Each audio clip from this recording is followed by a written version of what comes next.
오늘 우리에게 주신 하나님 말씀은 로마서 13장 9절 말씀입니다. 로마서 13장 9절 말씀. 제가 가지고 있는 성경, 신약성경 257페이지입니다.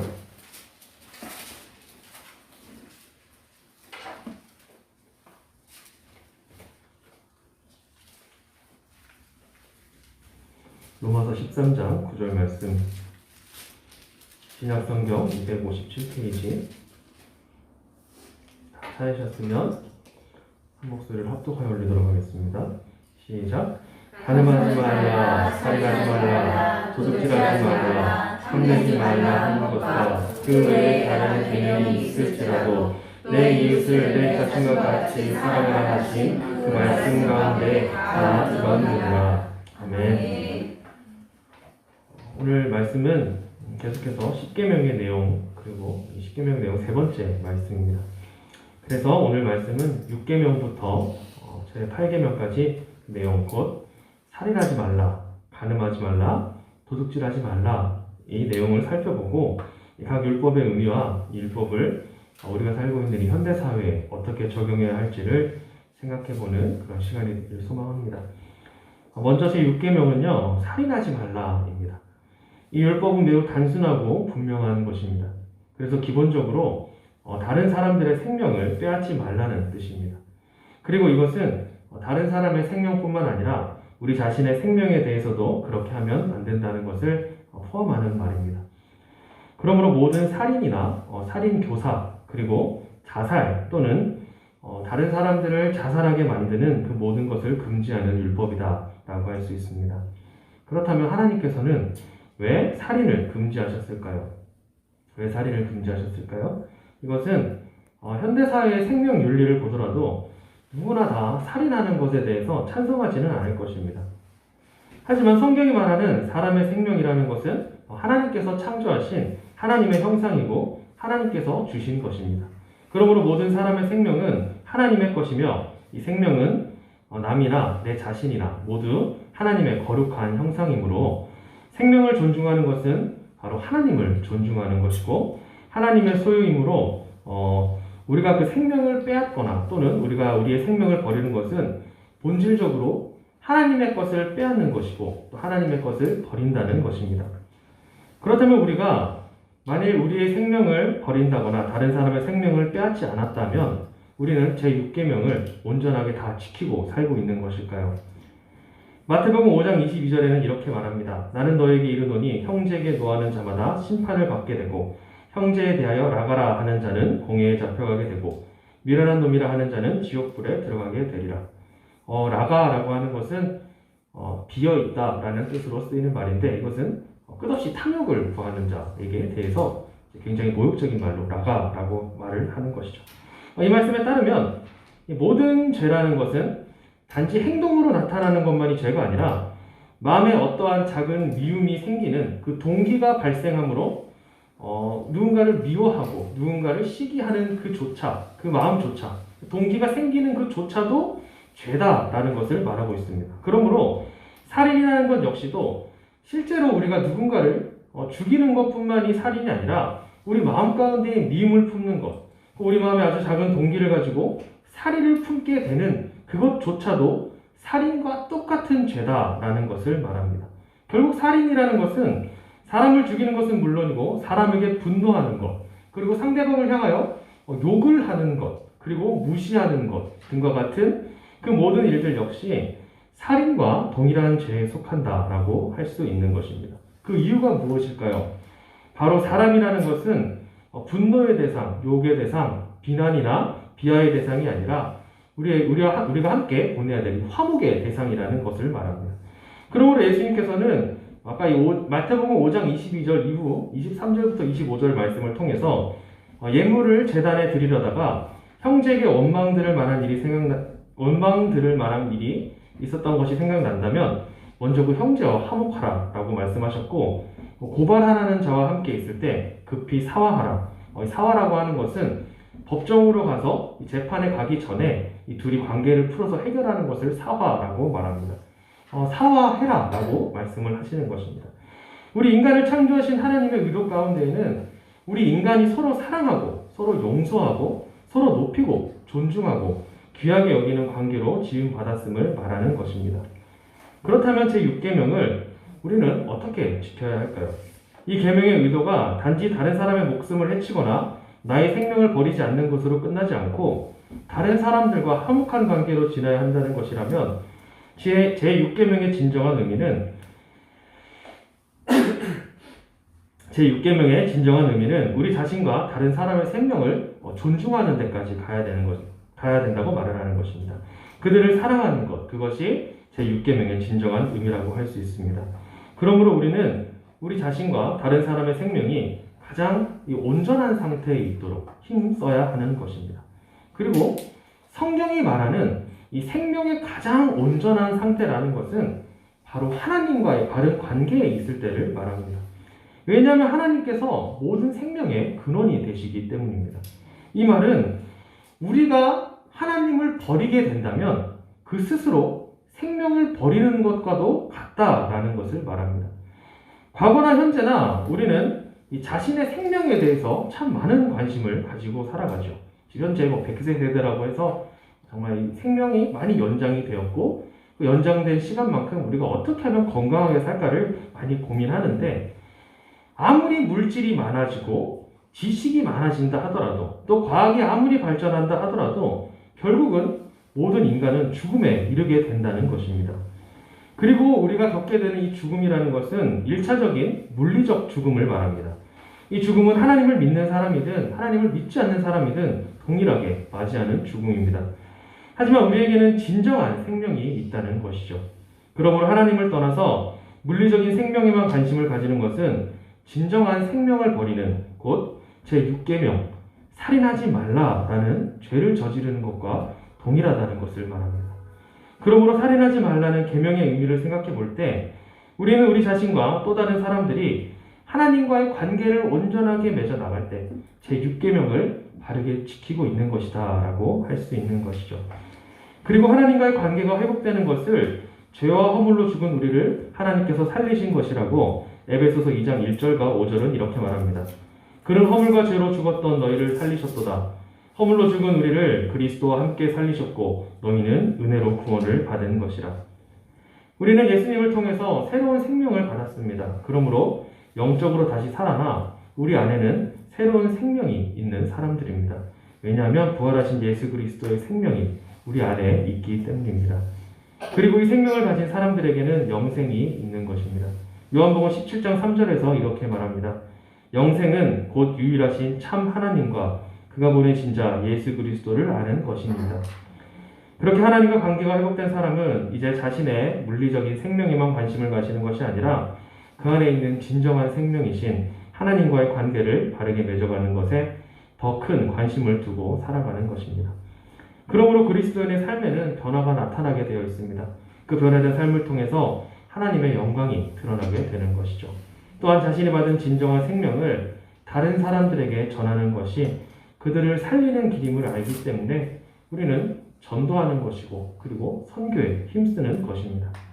하지만 이것은 이분법적인 사고 또는 구원파와도 같은 그런 이단들이 말하는 육체는 악하고 영혼은 선하다라는 그런 이분법적인 사고와는 다른 것입니다. 왜냐하면 우리가 받은 생명은 하나님께서 주신 것이고 또 1차적으로 우리에게 물리적인 생명이 있어야지 그 안에 예수 그리스도를 통한 진정한 생명이 있을 수 있기 때문입니다. 그러므로 우리는 현재의 삶에서 늘 최선을 다하며 살아야 됩니다. 그리고 다른 사람들의 생명과 다른 사람들의 복지 그리고 그 밖에 구제하는 일과 같은 물리적인 생명을 위해서도 늘 관심을 가지고 살아야 될 책임이 우리 모든 그리스도인들에게 있다는 것입니다. 이러한 책임은 계속해서 현대사회의 이슈가 되고 있는 낙태의 찬반에 대한 문제라거나 안락사와 같은 문제에서도 우리가 깊게 고민해야 되는 근거가 됩니다. 우리에게는 인간의 물리적인 생명이 이 정자와 난자가 합쳐지는 이 수정의 순간부터 시작된다. 그 순간부터 우리는 인간의 생명이 시작된다라고 믿기 때문에 낙태라고 하는 것이 살인이다라는 것을 기억하셔서 낙태 반대를 주장해야 되는 것이고 또 안락사나 존엄사와 같은 그런 사실이 사실은 하나님께서 주신 그 생명을 인간이 물리적으로 해친다라고 하는 그 사실을 분명히 기억을 하고 있어야 되는 것입니다. 그리고 이 모든 것은 우리의 생명이 우리의 것이 아니고 모든 생명의 근원이시고 또 창조자이신 하나님의 것이다 라는 것을 믿고 인정하는 우리의 바른 신앙에서 나오는 주장입니다. 그러므로 이러한 신앙과 믿음이 우리가 제6계명을 바르게 지키고 있는 것이다 라고 할 수 있는 것입니다. 계속해서 제7계명은 무엇을 말하고 있습니까? 그것은 바로 간음하지 말라입니다. 제7계명 역시 단순한 말로 표현되어 있지만 그 안에는 상당히 포괄적인 의미를 담고 있습니다. 간음하지 말라. 이 말은 하나님께서 창조하신 우리 인간의 성적인 정체성과 성적인 관계를 가장 제대로 드러나는 뜻이다 라고 할 수 있습니다. 마스크를 쓰면 이게 숨이 딸려서 제가 말을 하는 게 좀 버벅거릴 수가 있습니다. 이해해 주세요. 하나님께서는 처음부터 사람을 남자와 여자로 창조하셨던 것이죠. 창세기 1장 27절에 이렇게 말합니다. 하나님이 자기 형상 곧 하나님의 형상대로 사람을 창조하시되 남자와 여자를 창조하시고, 그리고 하나님께서는 이 남자와 여자가 혼인하여 함께 사는 것이 하나님의 의도에 부합하는 것이다 라고 말씀하십니다. 창세기 2장 18절의 말씀입니다. 여호와 하나님이 이르시되 사람이 혼자 사는 것이 좋지 아니하니 내가 그를 위하여 돕는 배필을 지으리라 하시니라. 그러므로 하나님께서는 사람을 만드시고 또 남자와 여자를 구별하여서 만드셨습니다. 그리고 그들을 혼인하여서 살도록 만드셨다는 것이죠. 결혼의 때가 오면은 남성과 여성은 자연스럽게 서로를 갈망하게 되는데요. 이때 우리는 결혼의 대상을 하나님의 뜻 가운데 만나서 혼인하는 것이 가장 중요하죠. 이것은 하나님께서 의도하신 남자와 여자의 하나됨을 실현하는 것인데, 이 하나됨은 영적으로 하나님을 같이 추구하고 하나님의 의도를 이 땅 가운데서 함께 이루어가는 것, 그리고 심리적으로도 한 가정을 이루게 되는 것이고 또 가족이 된다, 한 가족이 된다는 하나됨을 의미하는 것입니다. 그리고 이렇게 영적으로 하나됨과 심리적인 하나됨을 나타내는 일종의 표와 상징으로 물리적인 하나됨인 성적인 관계를 맺도록 하나님께서는 우리에게 의도하셨는데, 그것이 남자와 여자의 육체적인 하나됨입니다. 이것은 분명 동물들이 하는 그런 성적인 관계인 짝짓기와는 다른 것이죠. 이 모든 의도를 의식하여 혼인을 하고 또 그것을 생각하며 성적인 관계를 맺는 것이 제7계명이 담고 있는 의미입니다. 그러므로 분명 성적 관계는 혼인 관계 안에서만 허락된 것이죠. 혼인한 사람들은 함께 하나님을 섬기고 함께 공동의 사명을 이루어가고 함께 약속의 열매이자 생명의 열매인 자녀를 하나님으로부터 받아서 양육하는 은혜를 얻는 것이죠.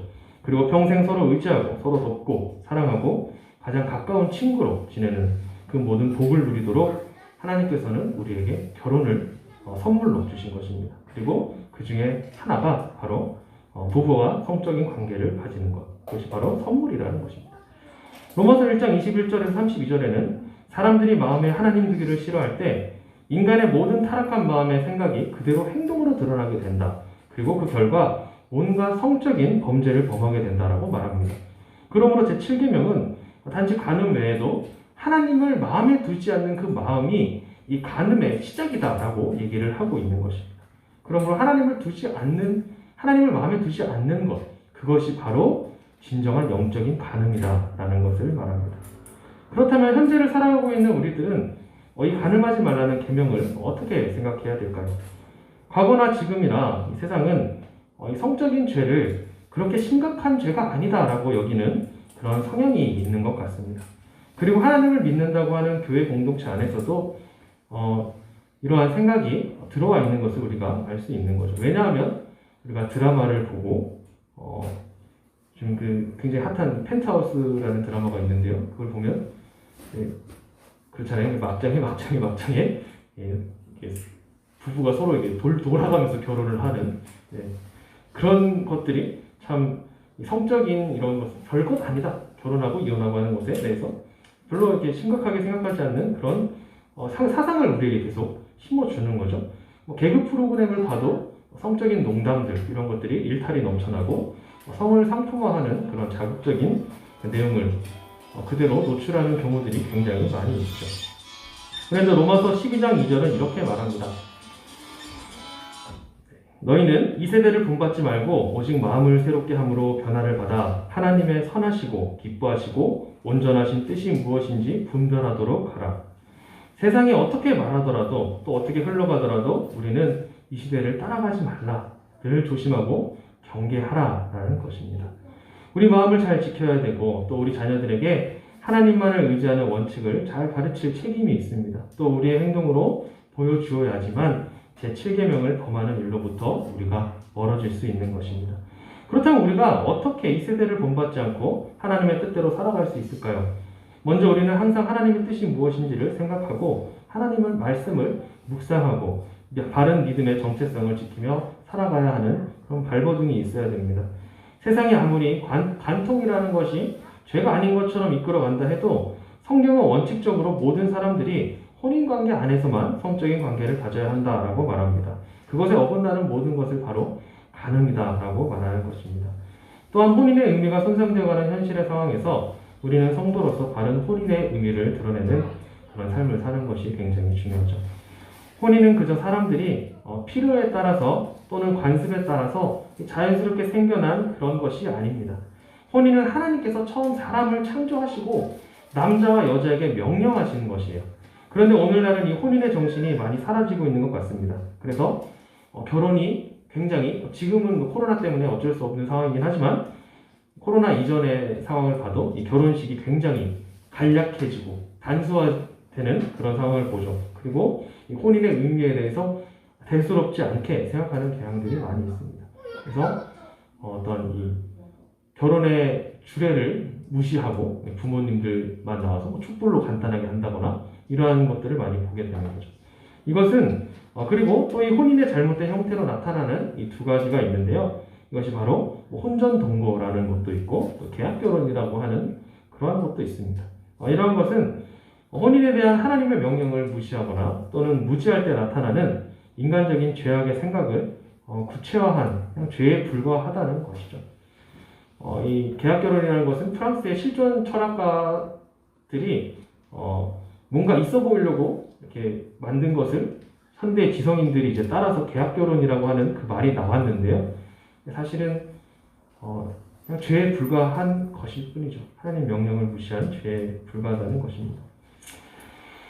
혼전동거, 계약결혼 이 모든 것이 혼인의 테두리 안에 하나님께서 허락하신 성적인 교제라는 이 원리를 충실하지 않으려는 마음, 또 혼인에 따르는 모든 책임을 다 감당하고 싶어하지 않는 그 마음이 함께 작용한 결과라고 할 수 있습니다. 결국 이 모든 문제는 우리의 삶 가운데 하나님과 관계없는 삶을 살 때 드러나는 문제라 할 수 있습니다. 혼인은 하나님께서 정하신 것입니다. 언제나 늘 우리의 삶 가운데 하나님이 계시다는 것을 바르게 인식하는 것이 지금 시대에 꼭 필요합니다. 마지막으로 동성애 문제가 또 있죠. 성경은 분명 동성애가 죄라고 말하고 있습니다. 이 영상이 지금 녹화가 되고 있지만 나중에 이것이 뭐 법적으로 문제가 되면 이걸 동영상을 내려야 될 수도 있을지도 모르겠어요. 하지만 분명히 저희는 동성애가 죄다라고 말을 하고 있습니다. 로마서 1장 26절에서 27절에 이렇게 말합니다. 이 때문에 하나님께서 그들을 부끄러운 욕심에 내버려 두셨으니 곧 그들의 여자들도 순리대로 쓸 것을 바꾸어 영리로 쓰며 그와 같이 남자들도 순리대로 여자 쓰기를 버리고 서로 향하여 음욕이 부릴 듯하며 남자가 남자와 더불어 부끄러운 일을 행하여 그들의 그릇 때문에 상당한 보응을 그들 자신이 받았느니라. 동성애자들은 그들 스스로 그런 성향을 타고났다, 어쩔 수 없다라고 말하지만 그것은 자신들의 주장을 정당화하기 위한 자기 주장일 뿐이죠. 오늘날 연구에서는 동성애가 선천적이지 않다라는 것을 분명히 말하고 있습니다. 그리고 연구 결과가 어떻게 나오든지 간에 성경에 말하는 하나님이 금하신 일들을 우리 인간들이 옳다라고 말하는 것은 하나님을 무시하는 큰 죄라는 것이죠. 그러므로 동성애는 분명 제7계명을 범하는 것입니다. 우리는 분명 이 동성애적 성향과 동성애 행위 자체가 죄악된 행동이라는 것을 인식하고 있어야 됩니다. 하지만 우리 마음에 주의해야 될 것은 이 동성애만이 제7계명을 어긴 죄인인 것처럼 취급하는 것은 옳지 않다는 것이죠. 동성애도 타락한 사람들의 여러 가지 성적인 죄악 가운데 하나일 뿐입니다. 간통이나 간음이나 혼전동거나 계약결혼이나 동성애나 그 밖에 이 성적인 모든 문제들이 그냥 하나의 죄일 뿐입니다. 그 죄들에는 높음도 없고 낮음도 없습니다. 하나님께서 의도하신 혼인관계 밖에서의 모든 성적인 생각과 말과 행동이 모두 제7계명을 적극적으로 어기는 죄악이다라는 것을 늘 기억해야 됩니다. 마지막으로 제8계명이 있습니다. 제8계명은 이렇게 말하고 있습니다. 도둑질하지 말라. 이 말은 우리가 예수님을 통해서 구원을 받았지만 구원받은 백성들이 도둑질할 가능성이 없어지지 않는다라는 것을 말합니다. 그러므로 우리가 도둑질뿐만 아니라 다른 모든 죄들을 범할 가능성을 늘 가지고 있다라는 것을 말합니다. 그러므로 우리가 구원을 받았지만 구원받는 그 순간 우리가 짠하고 온전해져서 앞으로 어떠한 죄도 범하지 않고 살아간다라는 그런 의미가 아니라는 것이죠. 우리는 늘 우리의 부패한 본성을 인정해야 됩니다.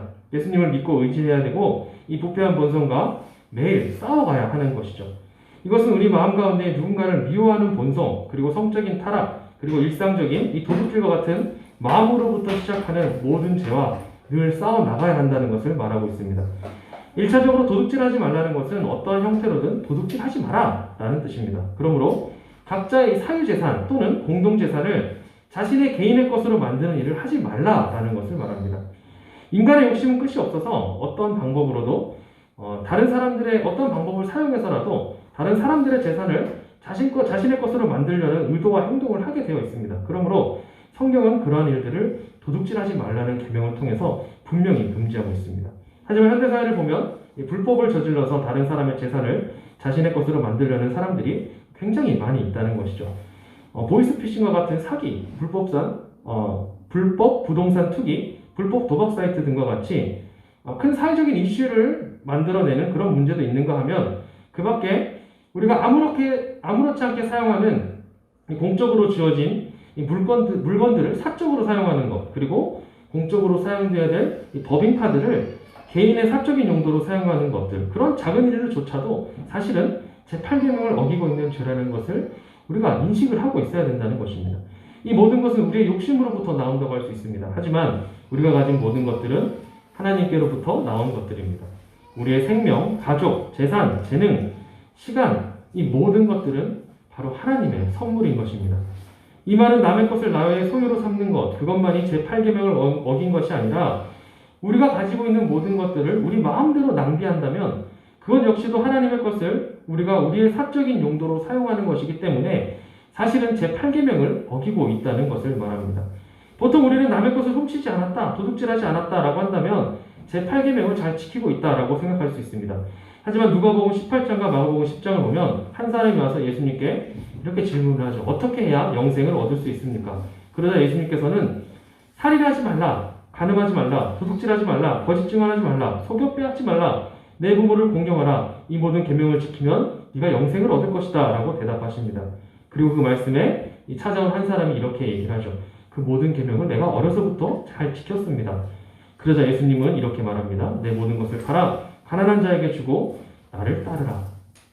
그 말씀에 이 사람은 재산이 많음으로 심히 근심하고 예수님을 따르지 않죠. 우리가 겉으로 도둑질하지 않았지만 우리 마음 가운데에는 나의 모든 물질과 나의 재능과 내 시간이 하나님의 것이 아니라 나의 것이라는 욕심이 있다라는 것을 말해주고 있는 것입니다. 하지만 우리는 하나님의 소유입니다. 하나님께서는 우리를 창조하셨고 우리의 모든 것을 주셨습니다. 우리가 재산이 많을 수도 있습니다. 그것이 흔히 요즘 말하는 금수저로 태어나서 있을 수도 있지만 그렇게 태어나게 하신 것도 하나님이시라는 것이죠. 내가 많은 재능을 가지고 있을지라도 그 재능을 주신 분이 하나님이시고 우리가 지금 이렇게 이 시간에 이 자리에 나와서 함께 예배를 드릴 수 있는 우리가 살아 숨 쉴 수 있게 이런 기회를 주신 것조차도 역시 하나님이 주셨다는 것입니다. 그러므로 제8계명이 말하는 것은 우리 마음에 있는 죄악의 본질, 곧 욕심에 대한 계명이다라고 할 수 있습니다. 하나님의 것을 내가 마음대로 사용하는 것, 그것이 우리의 욕심이고 우리의 욕심으로 하나님께 나아간다면 겉으로는 우리가 이 계명을 지키는 것 같이 보일지라도 우리 내면에는 사실 계명을 어기면서 살고 있는 것과 같다라는 것입니다. 왜냐하면 우리 마음에 욕심이 있으면 사람과 사람 사이에서도 진실함이 있을 수 없습니다. 그러므로 하나님과의 관계에서도 진실함과 신실함으로 하나님께 나아갈 수 없다라는 것을 제8계명이 분명 말하고 있습니다. 진정한 하나님의 백성들은 어떠한 형태로의 도둑질을 하지 말아야 하고 우리의 재산이 증진됨에 있어서 다른 사람들에게 피해를 주거나 또는 불법을 통해 얻어지는 것이 도둑질과 같은 것이다 라는 사실을 늘 기억해야 됩니다. 그리고 하나님께서 우리에게 허락하신 우리의 모든 소유가 나의 것이 아니라 하나님의 것이다. 이것을 인정해야 됩니다. 그리고 우리가 이것을 인정할 때 세상이 말하는 욕심 없는 삶, 그런 것이 아니라 내 모든 소유가 나의 것이 아니기 때문에 하나님께서 원하시는 방법으로 이 모든 것들이 사용되기를 소망하는 그 소망하는 마음이 바로 하나님 한 분만으로 내가 만족합니다 라고 하는 그런 욕심 없는 삶을 살아가게 되는 것이죠. 또한 예수님을 찾아온 한 사람에게 예수님께서 말씀하셨듯이 우리의 소유가 내 것이 아니라 하나님의 것이라면 우리의 물질을 어려운 사람들을 위해서 사용하는 것, 그것이 하나님의 뜻임을 믿고 그렇게 사용되도록 우리의 것을 나누어야 합니다. 그 가운데 하나님의 뜻이 나타나는 것이죠. 또 그러한 우리의 삶을 통해서 하나님께서 영광을 받으시는 것이고 우리는 하나님의 말씀을 따라 살아가므로 우리가 하나님의 형상대로의 삶을 바르게 살아갈 수 있게 되는 것입니다. 제6계명과 7계명 그리고 8계명 모두는 단순한 1차원적인 계명이 아닙니다. 물론 1차원적으로 우리는 누군가를 살인하거나 또는 내 생명을 함부로 버리는 행위를 해서도 안 되고 하나님께서 주신 선물인 가정에서 허락된 이 부부간의 성을 굉장히 소중하게 생각하고 또 어떠한 형태로든지 도둑질을 해서는 안 됩니다. 하지만 그 율법의 정신인 우리 마음에서부터 시작되는 시기, 미움, 질투, 분노, 음욕, 욕심을 품는 것이 하나님의 계명을 범하는 죄를 짓는 것임을 늘 기억하시고 구원받은 하나님의 백성들도 그러한 죄로부터 자유롭지 못하다는 사실을 우리는 늘 심각하게 고민해야 됩니다. 우리의 힘이 아닌 예수님의 은혜로 이 모든 것들과 싸워서 이겨낼 수 있음을 믿고 기도하시고 나아가길 바랍니다. 그리고 우리의 모든 소유, 곧 우리의 물질, 재능, 우리의 시간 같은 모든 것이 하나님께서 주신 선물임을 기억하시고 하나님의 뜻대로 이 모든 것이 사용되기를 노력하시고 그러한 삶을 살아갈 때 우리가 하나님의 형상으로 바른 삶을 살고 우리의 삶을 통해 이 세상에 빛이 드러나고 그로 인해서 하나님께서 영광 받으시는 귀한 은혜의 삶을 살아가는 우리 모두가 되길 주님의 이름으로 소망합니다. 기도하겠습니다. 하나님 감사합니다. 하나님께서 이스라엘 백성들에게 십계명을 주시며 오늘 말씀처럼 살인하지 말라, 간음하지 말라, 도둑질하지 말라 라는 이 말씀을 통하여서 우리가 겉으로 드러나는 죄악뿐만 아니라 우리 마음으로 짓는 그 모든 죄악이 하나님께 죄를 범하는 것임을 깨닫게 하심을 감사합니다.